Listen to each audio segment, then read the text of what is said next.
Araw po sa inyong lahat, kagaling po lang natin sa atin ng West Philippine Sea. West Philippine Sea, atin ito. China, ina mo. Wala kang puso, hayop ka!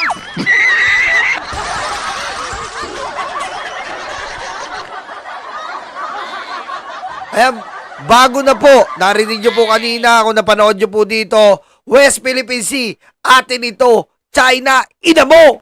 Wala kang puso, hayop ka! Yan na po ang ating bagong slogan. Atin ang West Philippine Sea. Kaya nga po sinusuportahan natin yan. Kanina po bumabagyo signal na 1, 2, 3. Pero hindi po tayo tumigil. Dahil pag-usapang West Philippine Sea, atin ito.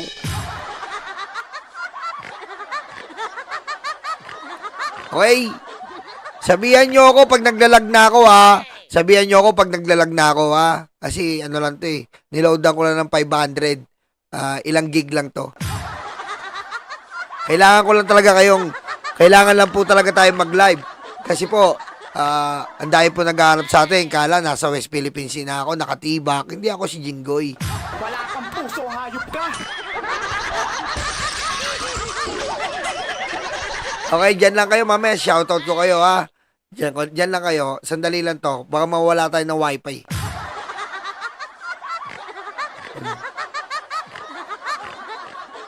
Okay? Suportahan po natin at makikipag-coordinate po sa atin ng West Philippine Sea. At sabi nila, baka daw po pwede naman, YOLO, na suportahan natin at magkaroon tayo ng mga West Philippine Sea dito. Sabi ko, wala pong problema. If my channel will help to, open the minds of our Filipino people, especially our teenager right now, that they will be learned about the real situation on West Philippine Sea, because the real score here is in the arbitral ruling.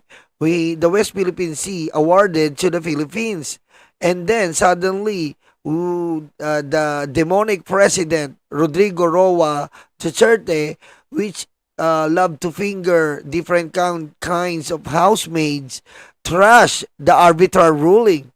So the scenario in the West Philippine Sea right now is a tragedy. The China overpower our Coast Guard, but the China cannot overpower our heart. Okay? Always remember that. The China can overpower the Coast Guard, but our heart, the fire in our heart, the China cannot overpower it.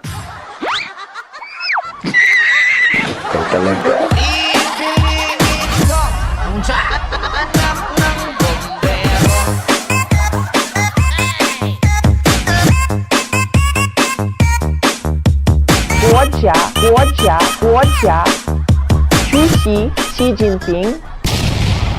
Okay, bumalik po tayo dito. Eto na po, baka nakakalimutan po natin, ipapaalala ko lang po sa inyo na si Speaker Martin Romualdez po, iginigiit pa rin po ang nasabing open bycam. Tandaan nyo po, sa bunganga, sa ngalangala, sa bunganga, sa ngalangala, sa isipan po ni Martin Romualdez po, naisip yan nung bago po siya mag-resign na ang open bycam ay isagawa. Open bycam ngayon din! Shigi, shigi, shigi, wakauna. Sige, sige, para labuaya. Sige, sige, sige, sige, open bycam para wala na buwaya. Sige, sige, open bycam nyo na.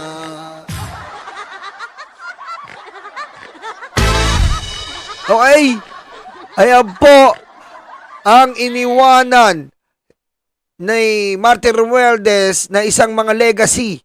Ang dami pong legacy ni Martin Romualdez. Sasabihin na naman kinakampihan.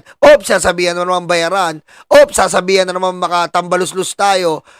Sasabihin ko rin sa inyo, nasan muna ang ebidensya nyo? Diba? Nasan muna ang ebidensya nyo? Ilabas nyo Ilabas nyo si Ghost Tessa. Wala pa rin si Ghost Tessa. Nasaan? Nasa kuyukot at wig ni Marcoleta. Kaya wala tayong kaso kay Romualdez. Pakinggan natin. Stages of the national budget process will be open to the public scrutiny, including Pasensya na po kayo kung napipili ko ngayon mga English kasi ina-upgrade ko na yung higher level of hereditary language ko eh. Okay? Tatagalogin ko na lang para maintindihan nyo. Okay? I'm sorry if I choose video that is in English language because I want to upgrade right now. participation from civil society and watchdog groups. Armela Las Moras has the full report. We will open the bicameral conference to civil society observers. We will allow the participation of watchdogs in all budget deliberations, from committee to the plenary. This was the declaration. Okay? Do you hear that? We will open the BICAM and we will help it by the watchdog. Hindi lang po ang mga congressman na nandun. Meron po mga civil society, meron po religious group, at meron iba't ibang mga grupo bukod po sa mga congressman na nasa BICAM para po maprotektahan po ang ating budget. Na winalangya po ng ibang mga politiko na ngayon po pinoproblema natin dahil ang ating pera ay nawala. Okay? At ano po ang sabi ng ating pinakamagaling na presidente sa balat ng lupa? Ang sabi niya po, Marcos Jr. wants ang ating Pangulong Bongbong Marcos ay gusto i-livestream ang BICAM deliberation for 2026. Budget says no reason yet to veto. Ayan po.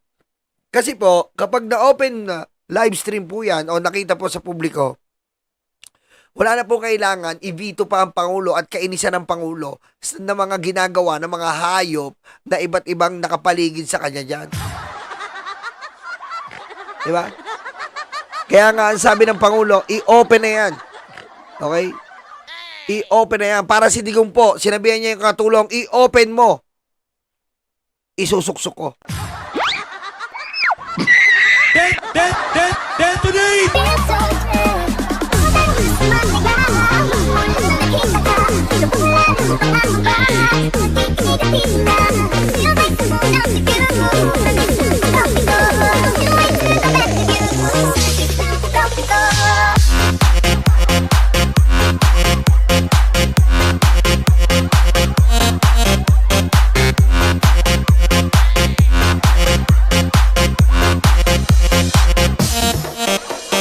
Ayun lang po ang legasiyang iniwanan ni Digong. Inopen po yung panty ng katulong at sinuksok.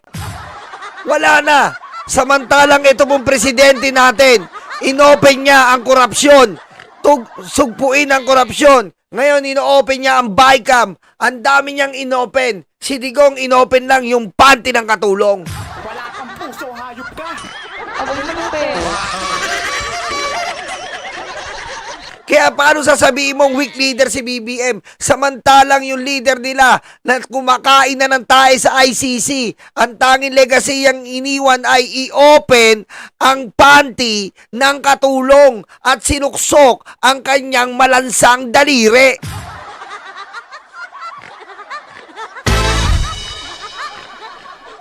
Samantalang ang ating presidente Bongbong Marcos, i-open ang BICAM, i-open ang 20 pesos na bigas, i-open ang mga magsasaka, i-open ang wifi at internet sa mga liblib na area, i-open po lahat ng dam, i-open lahat. Lahat ginawa ng Pangulo. Yan po kasi ang Pangulo. Hindi lang panty ang iniisip, hindi lang puro susuksok lang yung daliri ang iniisip.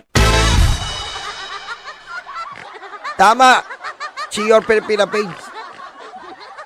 Ngayon po, i-open po ang SALN, which is the latest issue right now that is roaming around the Filipino people. To open the SALN of this politician in which they are required Okay? But the past administration didn't pursue to open the South End because they are afraid.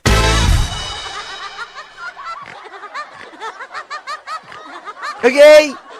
Because they are afraid of the corruption they did to the Filipino people so that they are protected with the Imbalidong Martires.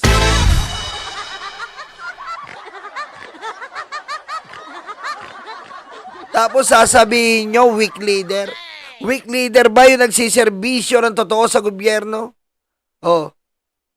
Si Martin Romualdez, inimbitahan ng ICI, hindi tumatanggi. Si Sara, budget niya na lang po. Budget na lang po ang ihirit niya. Hindi niya pa po mapuntahan. Ano po ang ibig sabihin nun?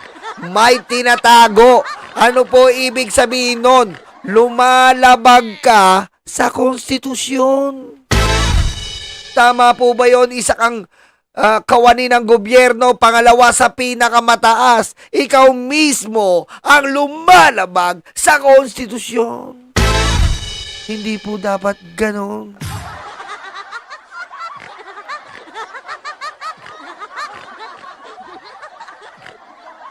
Diba? Hindi ka dapat laging tumatanggi. Kaya anong masasabi natin kay Sara? Yan. Patayin niyo si BBM? No joke.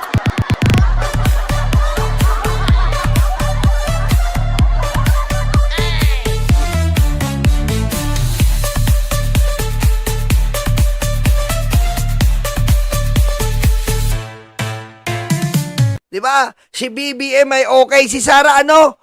Yan. Wala yan. Well yan. Thank you.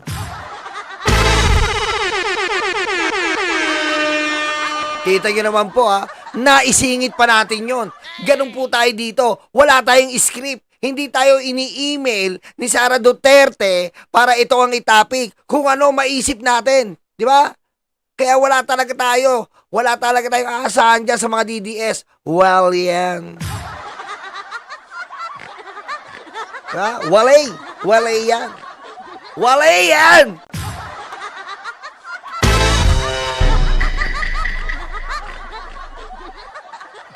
Okay ba ang signal natin? Basta sabihin nyo lang kung naglalagda ako, paubos na yung load.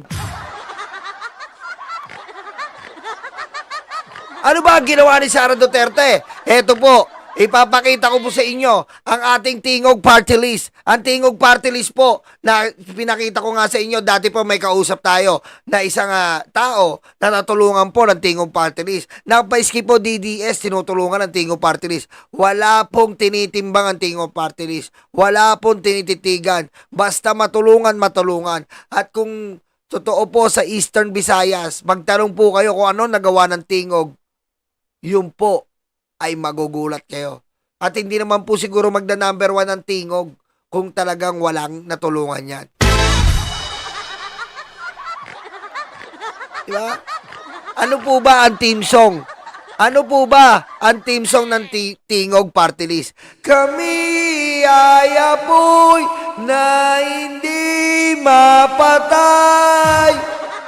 Si Sara sa amin ay patay gutom. Sumama siya sa Tingog. Ginamit niya ang party list.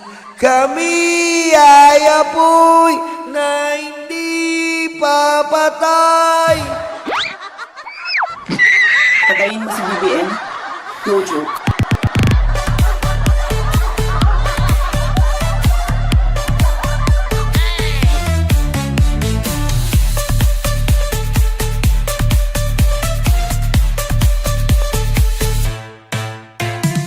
Ayan po, kita nyo na po, eto po larawan na to na sinasabi ko sa inyo na si Sara ay manggagamit. Eto po yung ginamit niya ang Tingog. Dinilaan niya po ang kuyukot ng Timog para lang po mapasama siya.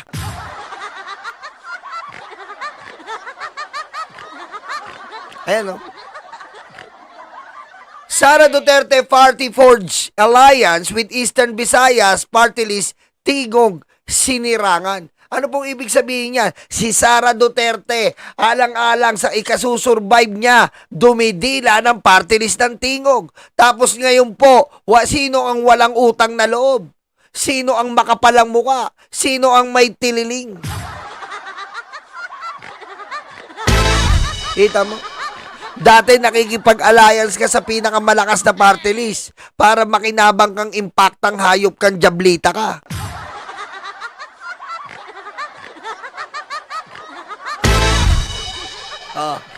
Ganyan po, kawalang niya si Sara Duterte na lahat po manggagamit niya. At pag bandang mabibisto na siya, sisiraan niya. Diba? Wawalang yain niya. Sino ngayon ang walang utang na loob?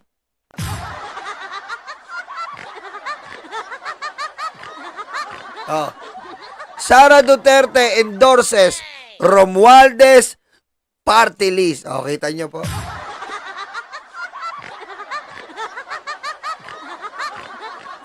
Napakamanggagamit po. Yan po ang maaasahan nyo sa mga Sara Duterte. Parang tatay niya, ginamit po si Apo Lakay. Ginamit po ang ni Apo Lakay para makuha yung loyalista. Gayon din po ang anak, manang-mana. Ginagamit niya rin po para makuha ang Tingog na which is number 1 party list para makuha rin po ang mga loyalista. Ang tindi po ng muka. Ang ngalangala po talaga. Kaya pala ganyan yung mukha niyan. Ang laki ng ngalangala.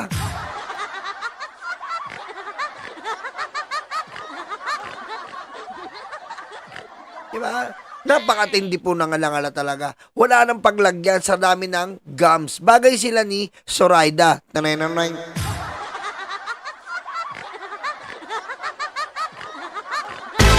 Diba? Si Zoraida po, wala na po mapaglagyan ng ngipin dahil po yung ngipin niya ay isang ruler. Si Sara naman po, ang laki po ng panga. Pwede pong isigang mas okay pa sa tuna.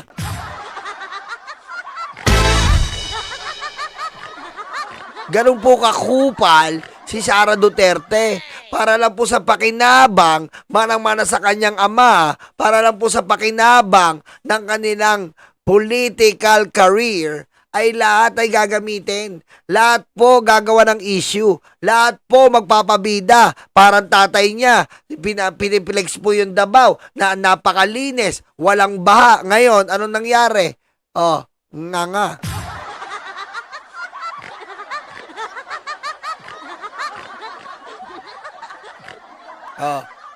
Di ba? Ito po.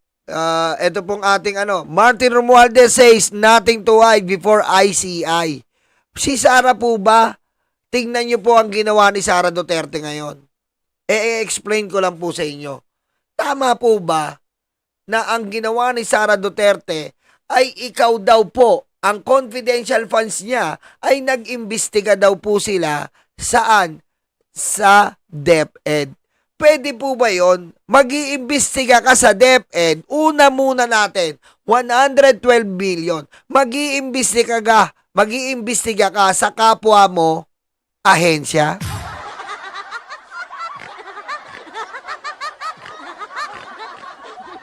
Doon muna po tayo sa 112 million, yung unang-una.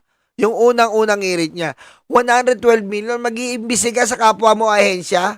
Hindi ka pwede, hindi naman investigative agency ang DepEd. Pangalawa, ano po ba ang nabubuo sa DepEd?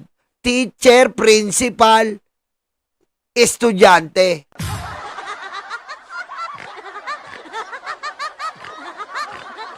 Ano pong iimbestigahan mo doon? Teacher, school, estudyante, principal, ayan lang po ang nakapaloob sa DepEd. Hindi po yan katulad ng PMP. Mag-hire ka pa po ng mga sasakyan para meron kang mag-aabang na mga agent. Mag-hire ka pa po ng mga detective para hindi ka na po gagastos dyan ng gasolina. Hindi ka na po gagastos dyan ng mga sasakyan. Hindi ka na po gagastos dyan ng mga flight. Dahil sarili mong investigasyon yan. Nandyan lang yan for the record. And kung usapan po for the record, Your Honor, Mr. Chair, the COA right now, okay, the COA and Ombudsman have the investigation already. Copy that, Roger? Roger, copy that? Copy. Okay. You're so mabait. Thank you. Patayin mo si BBM. No joke.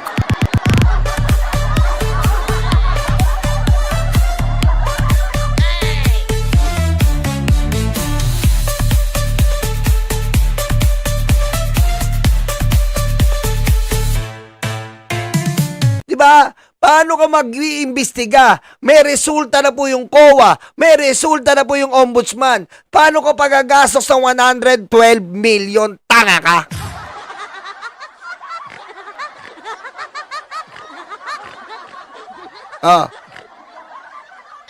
Kita mo kung gaano po tayo binubobo ni Sara Duterte?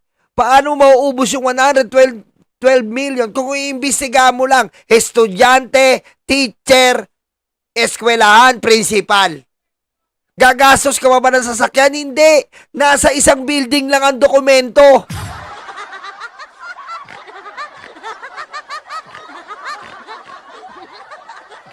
Mauubos ba ang 112 million para sa Xerox, sa paperworks? At sabihin na natin nag-hire siya ng 10 mga clerk niya na mag-o-overtime para mag-imbestiga if ever. Mauubos ba yung 112 million? Lalo niyang pinatanga, pinabobo ang sarili niya.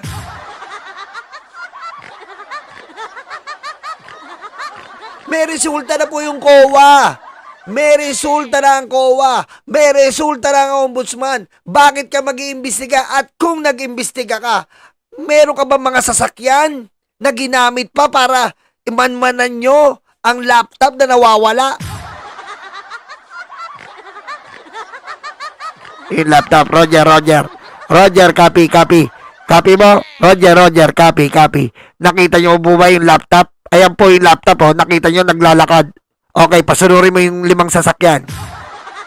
Nandiyan ba si detective? Nandiyan si detective. Asan yung ating 2 sasakyan na kaantabay? Nandun na po. Nakita nyo? Ayun po yung laptop, naglalakad po. Papalayo po. Roger, copy that. Roger. Copy. Ayan po. Nagsilabasa na yung laptop. Nagsilabasa na po. Ayan po yung hinahanap natin. Okay, lahat ng sasakyan, ng 20 sasakyan, lahat ng mga nakasakay sa sasakyan, sundan ng laptop.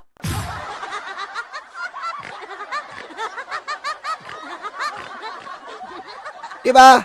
Ganun po kasi sa paggamit ng confidential funds, terrorism, basta regarding intelligence. Sabihin na natin nag-imbestiga po si Sara. Sabihin na natin wala pa resulta ang COA. Sabihin na natin wala pa resulta yung Ombudsman. Paano mo iimbestigahan ang laptop na isang bagay na nandun lang sa isang building nangyari?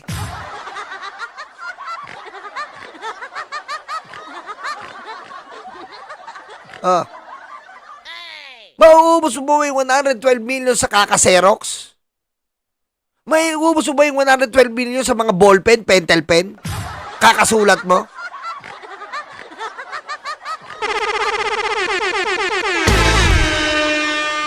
Lalo niyang pinabobo ang sarili niya. Ngayon, eto si Speaker Martin Romualdez. Walang tinatago. Si Sara, pagsalitain niyo nga, wala akong tinatago. Yung confidential funds ko, ginamit ko kay laptop. Maniniwala ka ba?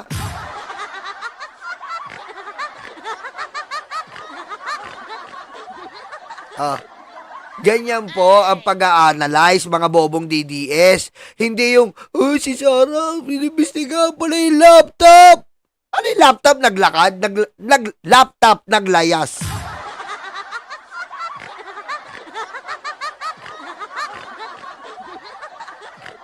laptop nag-stokwa, sinunda ng mga agent.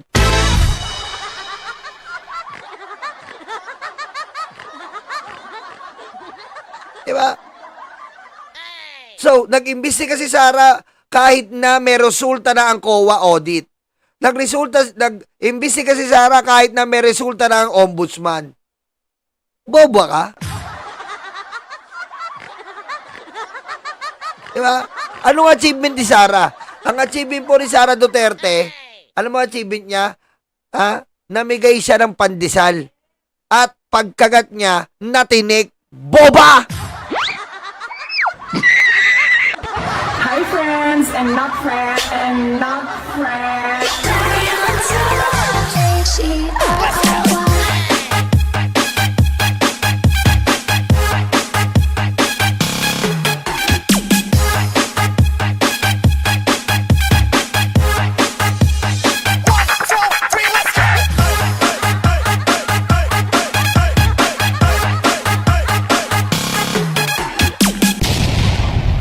Diba? Sabi ko sa inyo eh. Sabi ko sa inyo, pwede ka ba naman nun? Kung kain ka ng pandesal, matitinig ka. Kung di ka ba naman tanga?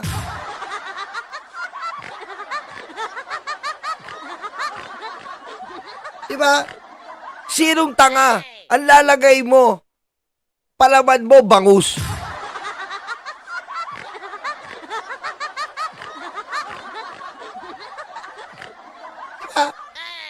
Bobo ka ba? Pandesal na lang. Yun na lang ang legacy mo. Namigay ka ng pandesal, hayop ka.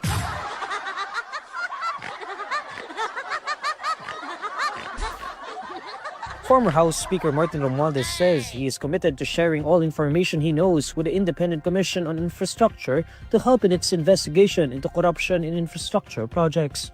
In a chance interview on Tuesday, October 14, Romualdez says he is ready to speed up the probe by sharing his personal knowledge on the budget process. I am ready to give my personal knowledge on the budget process. Oh, yan po. Ito po, kaya ko lang po inulit ito. Gusto kong iparating sa inyo na si Sara po ba kayang ganyan?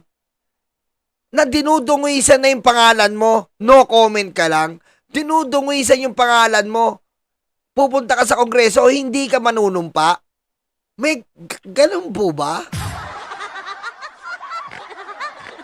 Ha? Pupunta ka sa kongreso, oo, pumunta ka nga.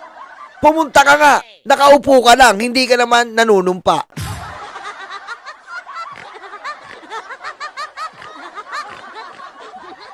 Diba?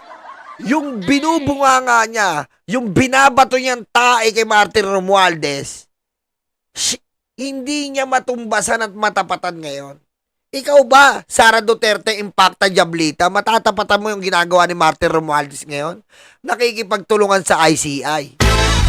Nag-endorse ng Open Bicon for Transparency and Accountability. Oh. Ginagalang ang proseso. Sumusunod sa gusto ng tao. Ikaw, anong gusto ng tao? Yung impeachment, dinuktor nyo, hayop kayo.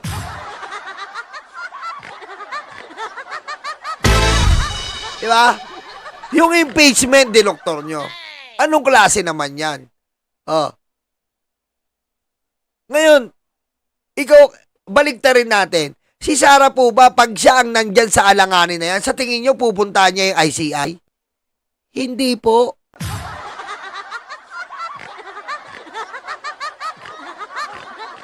Oh. Diba? Hindi po niya pupuntahan. Oh. Kasi nga po, walang kwenta si Sara Duterte. Ang iniintindi niya lang po ay ang isalba ang kanyang pamilyang mga baliw at mga magnanakaw.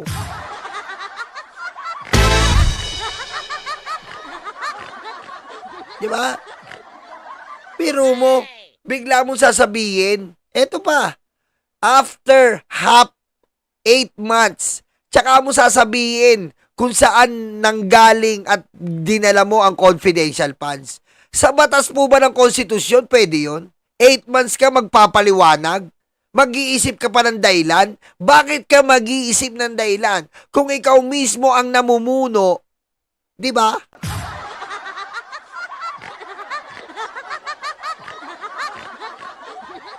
8 months. 8 months po tinagal bago nakapag-explain si Sara sa confidential funds. Isa pa lang yon.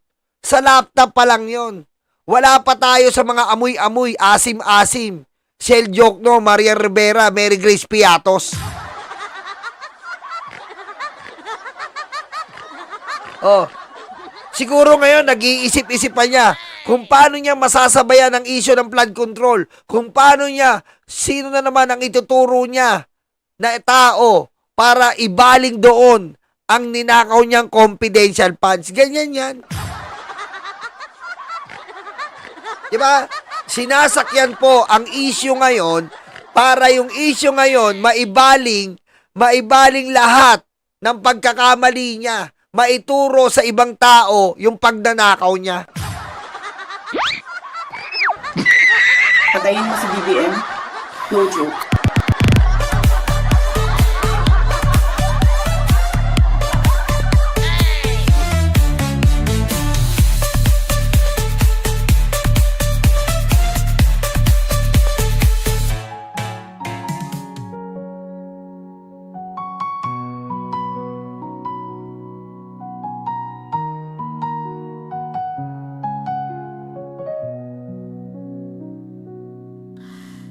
Ilan oras sa trabaho, kapiraso ang sweldo. Habang sila nag-aantay ng porsyento, kami ang nakukuba, hirap at nagdurusa. Iluluhon nyo lang pala aming mga pera.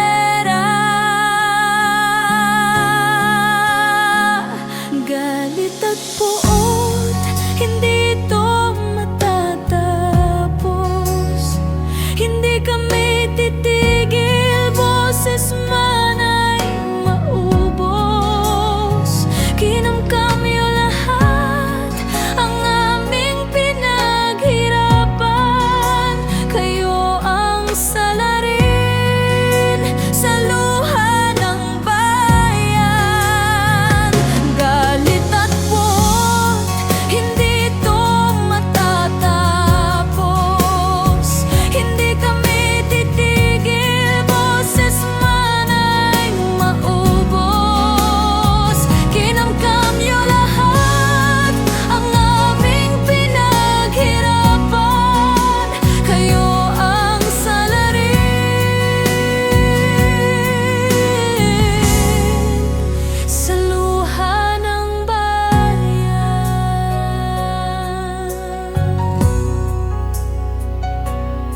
Sa kislap ng salapi nagbago ang mga anyo. Itim ang kulay na dumadaloy sa inyong dugo. Malansang katauhan, hindi nyo na matatakpan. Nakabarong na pala ngayon ang mga kawatan.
inyo lahat ang aming pinaghirapan.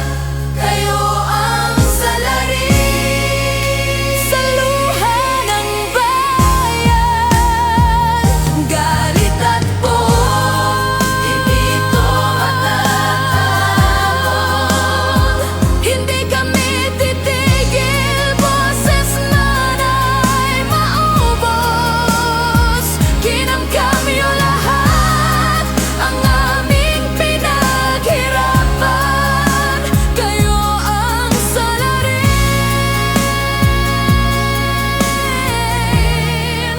sa luha ng bayan.